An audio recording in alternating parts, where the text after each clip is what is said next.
Did you miss your deadline to renew your Medicaid coverage? You can still send your completed annual review form to Healthy Connections Medicaid. You may be assigned to another health plan, but you can ask to come back to First Choice within 60 days of renewed Medicaid eligibility. It's your family. It's your choice. First Choice is the right choice. Renew and choose us. Visit selecthealthofsc.com/renew to learn more. Okay, round two. Name something that's not boring. A laundry? Ooh, a book club.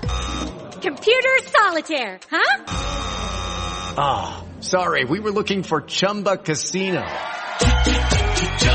That's right, ChumbaCasino.com has over 100 casino-style games. Join today and play for free for your chance to redeem some serious prizes. ChumbaCasino.com. No purchase necessary. Void where prohibited by law. 18+ terms and conditions apply. See website for details.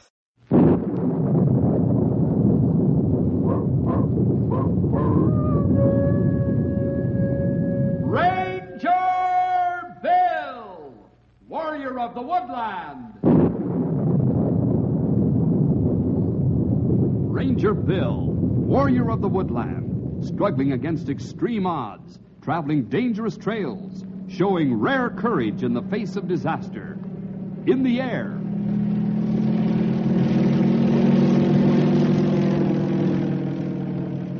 On horseback.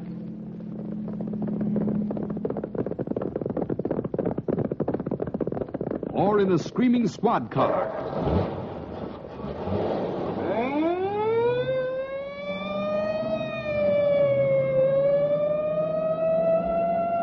Ranger Bill, his mind alert, a ready smile, unswerving, loyal to his mission. And all this in exchange for the satisfaction and pride of a job well done.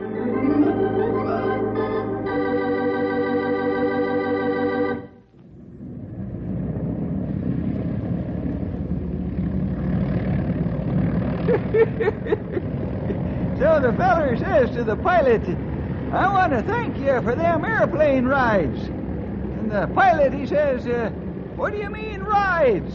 You only took one. So the feller says, that's right. My first and my last. You know, old-timer, someday after I get back from San Francisco, I'm going to take you all over town and see how many places we stop at that you can think up a joke about. Yeah, it'd be fun. Well, looks like my plane is loading out there. I better get aboard. You take it easy, Bill. We want to see you back here safe and sound. You take good care of things while I'm gone, Stumpy.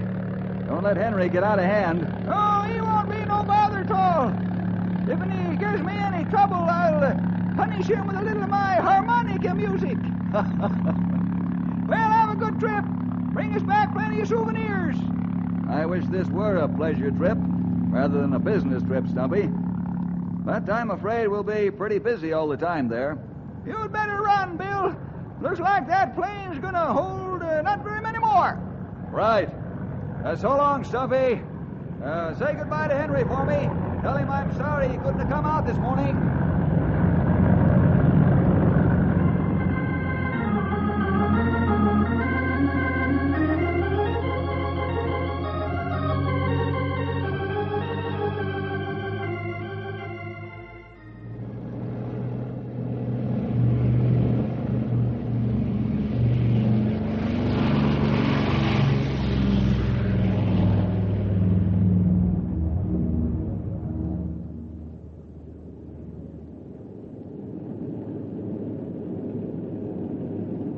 Ladies and gentlemen, this is your captain speaking. We'll be flying at 10,000 feet with clear weather between here and San Francisco. A slight tailwind may get us there a bit ahead of schedule, but we'll be close to the scheduled time nevertheless. Thank God. I beg your pardon? I said thank God. About arriving on time, I mean. Even a little early. I need every minute that can be spared. Oh? Yes. You see, I'm a heart surgeon. Croft is the name. Emmanuel Croft. Oh, yes. Mine is Bill Jefferson. Happy to meet you. Oh, and I you. Are you on your way to an operation, Dr. Croft? Yes, unusual case. And wouldn't you know I'd have trouble making reservations? Everyone and his brother seems to be going someplace this weekend. It's essential that I get to San Francisco today. The patient is in such condition that to wait, well, might be fatal. I see. You can be thankful for our day of faster travel. I am indeed. Your uniform, some kind of police officer or something? Forest ranger. Up here looking for forest fires, Mr. Jefferson? Not exactly. I am on a special assignment. You, like your work? Very much. If you'll excuse a slight pun on your work, Doctor, I feel very close to the heart of nature. I feel the same way exactly, and with a more definite reason. I can't disagree with you there. Sometimes I forget how really large and varied God's creation is. Here we are, you, a man of the forest, and me, a man of the body, flying here among clouds of indescribable variety. I find it all very inspiring. I know. I do, too. It's hard to think sometimes that a God of so great a creation could ever really care for any one of his creatures, isn't it? But he does. Mm-hmm. Are you a Christian, Doctor? Yes. And I suspect you are, too? Right. Makes a difference in a man. The way you can appreciate God's creation when you have some idea of how wonderful the Creator is. When he's actually spoken to you. I should say so, Mr. Just call me Bill, Doctor. Oh, thank you. You know, sometimes after a few months of looking at nothing but the insides of people, it does a man good to get out into space like this and see something of the magnitude of God. And on the other hand, Doctor, for someone like myself, who spends most of his time in the, wide open spaces, I would imagine seeing the microscopic complexity and carefulness of God would be very refreshing. Unless you have a strong stomach, I don't suggest looking in on a heart operation. I suppose not. I'll just stick to leaves and small animals. The heavens declare the glory of the Lord. And the earth shows his handiwork. Yes. Well, the light by the seatbelt sign has gone off. Now we can relax. Oh, yes.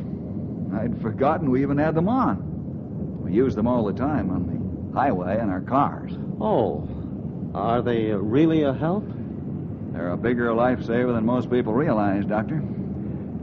You know, it's been estimated in research that over 60% of fatalities in road accidents could have been prevented by the use of seatbelts. Why, just last July 4th, when over 400 people were killed, experts said that a good half of them might have been saved by seatbelts. That's an impressive statistic, Bill. I know the AMA has recommended them. Mm-hmm. And there are a great many agencies and associations that do. But as yet, less than 1% of the drivers in this country own them. Well, I must admit that I don't have them. Never thought much about them, I guess. I guess I got a bit preachy on the subject, didn't I? But when you've looked at as many accidents as I have and realized that over half the deaths or serious injuries that you've seen could have been avoided, well, you can see why I'm so strong on the use of them. I'm with you there, Ranger. I've been racing all my life, and I'd probably be dead by now if it weren't for them seatbelts. Oh? Toby Crane's the name. I'm glad to meet you, Toby. My name is Bill Jefferson, and this is... I know who the doc is. Oh, do you? Sure. You possibly don't remember, Doc, but I had my picture on the same page of the newspaper as you did. It was a while ago, but I thought at the time I was really coming up to be on the same page as a great doctor like yourself. I'm sorry, I don't remember. Oh, that's all right. Who would expect you to? You said that you're a racer, Toby? That's right. Only nothing like cars. Oh? I race sailboats. Sailboats? Everybody's always surprised when I tell them. I guess everybody thinks it's a rich man's sport. And I guess it is for most folks. I suppose that's true around the coast area. But back in Knotty Pine, we have sail races all summer. Very few of the contestants are what you'd call wealthy. Well, the big competition is only for them what's got the money. And those of us who crash that set, which aren't many. You're on your way to San Francisco to race, Mr. Crane? That's right. Tomorrow, first thing. That pilot said some sweet words when he said we might be early. The more time I have to get my ship in shape. Ship shape. Well, anyway, the more time I have, the better. This is a big one tomorrow. If I win it, I might even make a few pages closer to the front of the paper, Doc. I'd hate to leave you that way. I'll survive the experience. You know, when I was a kid, I used to think you big doctors were all just a bunch of stuffed shirts. But now that I'm moving around in your circles, I find you ain't such a bad bunch after all. You're, pretty proud to be associating with the wealthier set, aren't you, Toby? Why not? You know what I was? I was a runny-nosed kid from the run-down part of town. My own father had to wait tables just to keep our family going. You're right, I'm proud. I'm up where the real people are. Maybe in your learning about people, you'll find out that there are real people in every strata of society, Toby. What's that to me? I'm finding my element. You know, the trouble with flying is that you don't seem to be moving. At least on the ground, you have the satisfaction of knowing that you're getting to your destination. I know what you mean.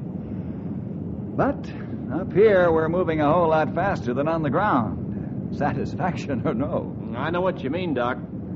I'm all anxious to get to San Francisco. Man, when that race runs tomorrow, a lot of hearts are going to run high. Well, if I don't get there soon, one heart may stop running altogether. Say, that's funny. Huh? What's that? The light is on up front again. Oh, so it is. Fasten seatbelts. Huh, I guess I better get back to my seat. See you later, Doc. What do you make of it, Bill? I don't know. This plane isn't scheduled to stop anywhere between here and San Francisco. Some of the other passengers are beginning to be disturbed.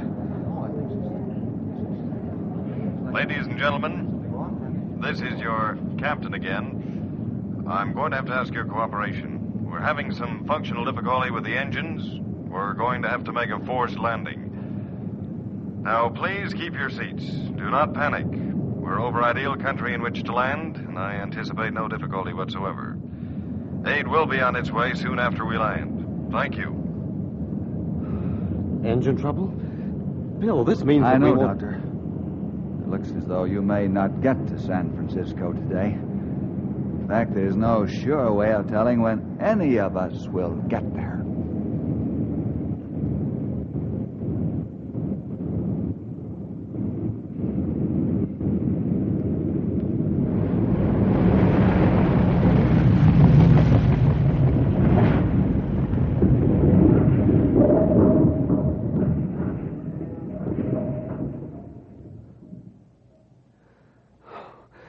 Thank God.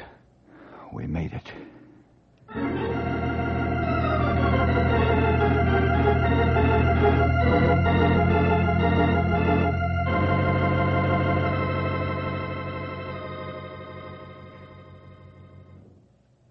Ranger Jefferson, come in. The stewardess said you wanted to speak to me, Captain. By the way, we all appreciate that fine landing. Well, thanks. That's not the largest of our problems, though. Oh? The major difficulty here is that no one knows we're here. But I got the idea when you spoke over the intercom that you were probably radioing for help. It was all I could think of to say, actually. You see, the radio went dead about, half an hour ago.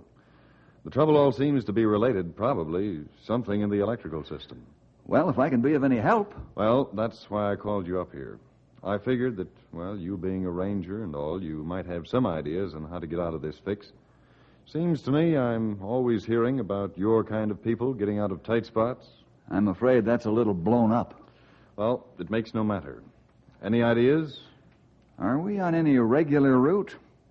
I mean, do planes fly over this area regularly? Actually, it depends on wind conditions up there. But I'd say probably. Mm-hmm. And the obvious thing would be to somehow attract their attention. I played with that idea, Ranger, and came up with one trouble. Oh? The name of this airline's? White Airlines. Exactly. And our identifying mark? Oh, yeah, of course. Planes painted white. We probably don't even show up against this ground of snow.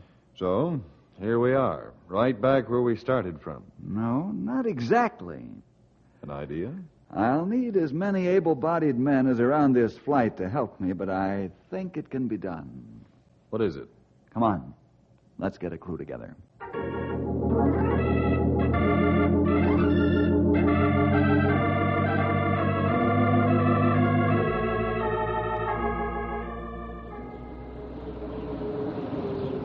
Team 3! Attention, Team 3! Keep in a straighter line! Right this way! Straighter line! I'm going to hand it to you, Bill. It's a great idea.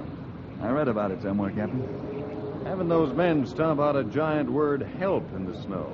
You know, already you can see it taking shape from here. That's why I wanted to stand up here on top of the plane.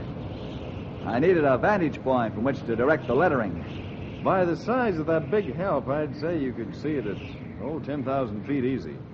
We've got lots of paper to do our writing on. Let's just hope a snowstorm or too strong a wind doesn't come along and act as a big eraser.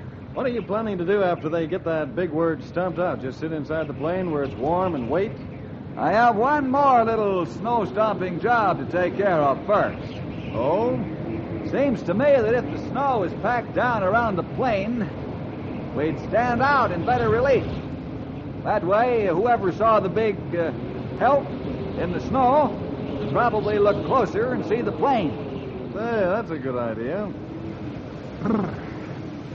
I don't know how those men out there doing the work feel, but standing up here on top of this plane is a mighty cold job. Yeah, I'll be glad to get back inside myself, even if it means that we just sit and wait.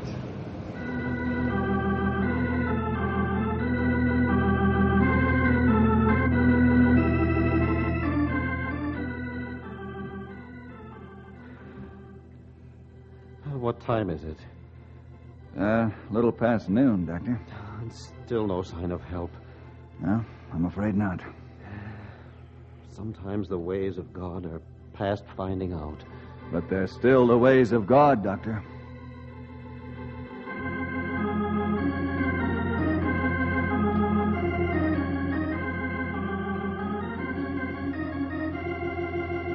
Oh, why did this have to happen to me? Just when I was about to hit the top. You aren't out of the race yet, Toby. I might as well be. I'm stuck here in this beat-up plane. Well, I think you take advantage of the time. What doing? Giving a little thought to how shaky all this is that you're basing your life on. What? Toby, your whole dream castle could be shattered by a few mechanical difficulties on a plane. Sounds to me like you're on shaky ground.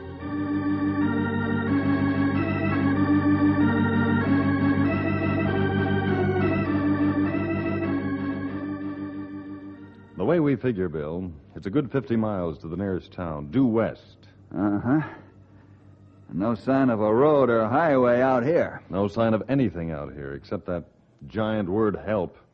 And our skid marks as we came in. Mm-hmm. That and a few sheets of tail section that decided to peel off along the ground. I guess this plane was made to use wheels, huh? I don't see how you can be chipper at a time like this. Captain, I'm just trying to get an idea of a way to reach that town before nightfall. I have a feeling this plane will get pretty cold tonight. And I wouldn't like to see any of us here when that happens. And too bad we don't have a sailboat like that Crane fellow back there is used to. The wind's in exactly the right direction to sail us right into town. Yeah, that would be swell, wouldn't it? Hey, wait a minute. Not only would that be good, that is good. Oh, no. We'll do it. Oh, no, please. I was counting on you to keep your head. I'm not as loco as you think. Come on. We've got a boat to build.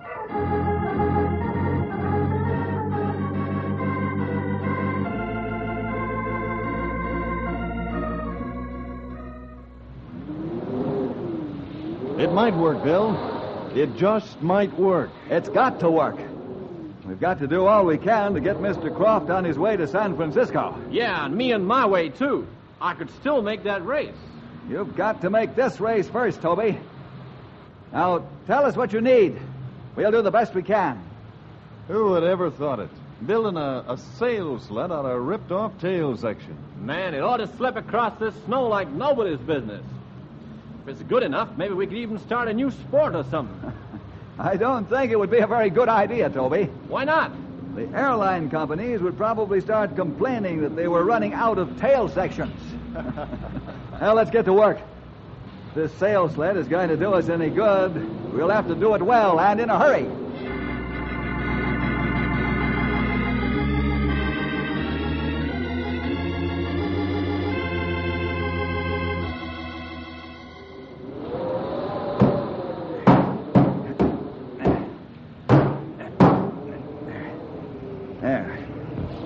Do it. Well, Toby, you think you can sail this thing? Think? I know I can. With one addition to it, though. What's that? Sails. Well, here they are, right on time. These are as many sheets as the stewardess could spare. Well, they ought to do it. As soon as we rig these things up, we'll be on our way. You might tell the doctor that we'll be ready to leave soon. He's already getting his things together. Everyone is watching from the plane windows. When we get to the nearest town, we'll send help right away. I think it's best if you stay here with the plane, Captain. Oh, I wouldn't leave it anyhow. What's funny? Oh, I was just thinking. Any other time this would happen, everybody would be scared and confused. But, you know, with the way you've kept things happening, everybody's been too fascinated to even think of being frightened. Well, you just keep them fascinated, Captain. And we'll have help out here in next to no time. Well, Toby. Huh? That's the first time I've heard you even mention anyone else since we boarded the plane hours ago. Huh? Yeah. I guess that's right. Well, this makeshift sail is just about in place. If the doc's coming, let's get him here. We ain't waiting around after it's strung.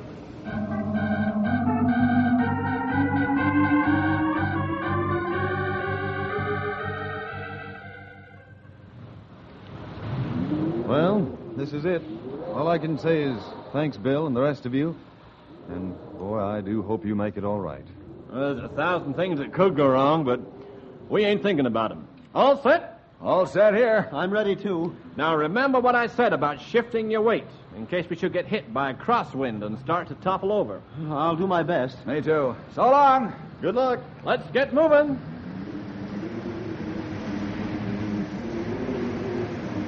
Man, this is speed. Are you sure you can handle it? No, but I'm sure as shooting gonna try.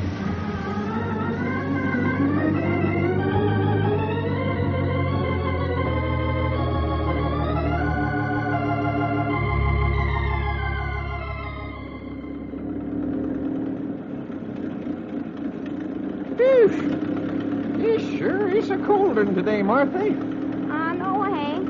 I can just see my wash on the land, probably free of stiff.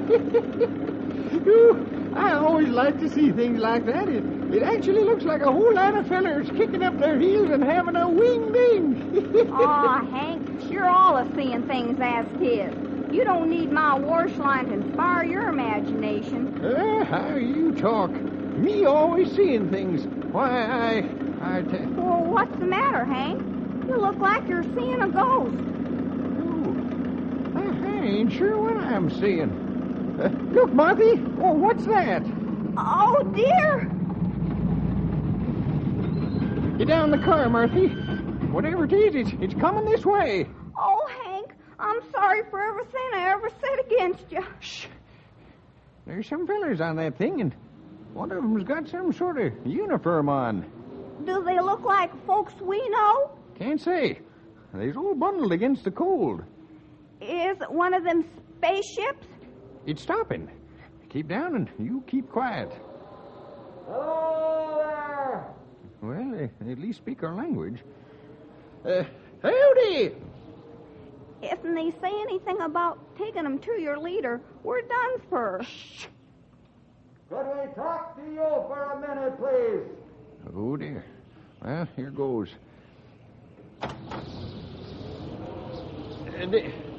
Did you want me for something? We're trying to find the nearest town.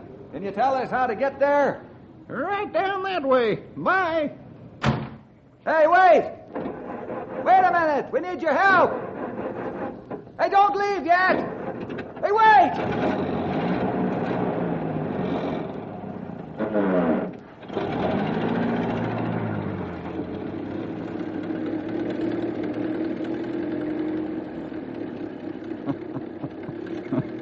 Oh, well, I suppose we do look a little strange. Did he say how far away it is? No, I don't think it can be too far. What makes you think so? I doubt whether that car of his could make a very long trip and not be overheated, even on a day like this. Well, anyhow, we've found a road to follow. Thank God.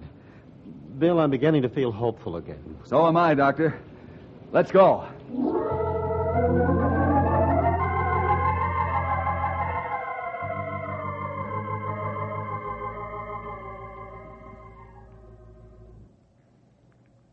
Okay, Colonel. Yes, right. Thank you. Goodbye, sir. Our rescue team is going right out to the plane with a bus. They'll all be safe and sound real soon. That's good to hear. Now I must set about getting my... I've already arranged for a plane to carry you to San Francisco, Doctor. It's only a few hundred miles from here, and the local ranger headquarters is happy to fly you there. Oh, you can come too, Toby. There's plenty of room. Oh, that's swell. It's really wonderful of you, Bill. I believe I'll be there in time to do that patient some good. At least I hope so. You guys, I can't figure you out. What's the matter, Toby? Well, you remember what you said back in the plane about me only talking about myself, I mean. Oh, that just slipped out, Toby. I'm sorry I said anything about it. No, I'm glad you did. I've been thinking the whole way here. You're right. All I ever talk about is myself. The funny thing that I just realized is that you guys never talk about yourselves. And when the whole thing's boiled down, you guys are the ones who people will thank and look up to and all that. I think the problem you have, Toby, is, at least in one way, something along my line. Is there something wrong with my heart? You might say that. Ah, come on. Yes, I think there is something wrong there. I believe that it's hard. Hard? My heart? What are you talking about? We'll talk more about it on the way, Toby. Here comes the ranger car to pick us up. I never heard of a hard heart.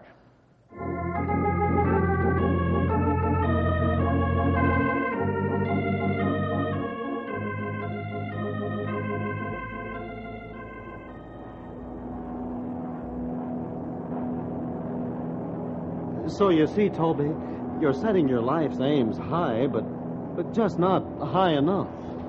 It's making sense, Doc. No matter how much I make of myself, I can never make something that would please God. Who, after all, one day we shall face and give an account of what we've done with his gift of life. Well, that kind of takes the wind out of my sails in more ways than one. When those sails get completely empty, Toby, that's the time to ask God's forgiveness because of the sacrifice of Jesus Christ. When that forgiveness is granted, those sails of yours will be filled again, but with the Holy Spirit.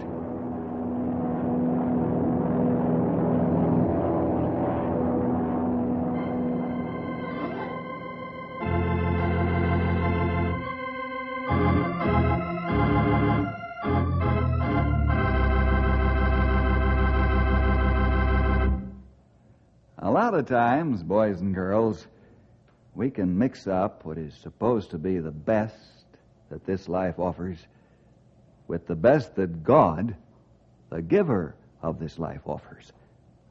The Bible tells us many times that what God has for us is what is best for us. I hope you know what that means. Well, see you next week for more adventure with Ranger Bill!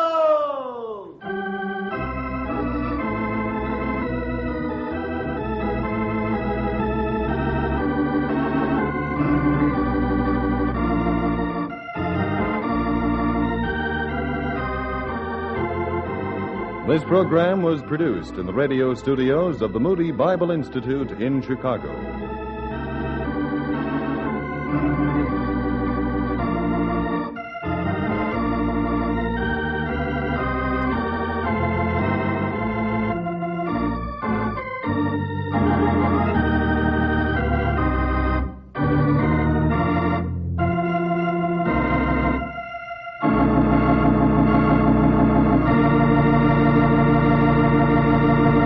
Judy was boring. Hello. Then Judy discovered ChumbaCasino.com. It's my little escape. Now Judy's the life of the party. Oh, baby, mama's bringing home the bacon. Whoa, take it easy, Judy. The Chumba life is for everybody. So go to ChumbaCasino.com and play over 100 casino-style games. Join today and play for free for your chance to redeem some serious prizes. ChumbaCasino.com. No purchase necessary. Void where prohibited by law. 18 plus terms and conditions apply. See website for details. Wells Fargo presents one of the surest ways to grow your money. A Wells Fargo CD account, where you can earn a 5.00% annual percentage yield on an 11-month term with a minimum opening deposit of $5,000. Visit a Wells Fargo branch or wellsfargo.com/CD rates to open a CD account and start growing your savings with us. Wells Fargo Bank, N.A., member FDIC.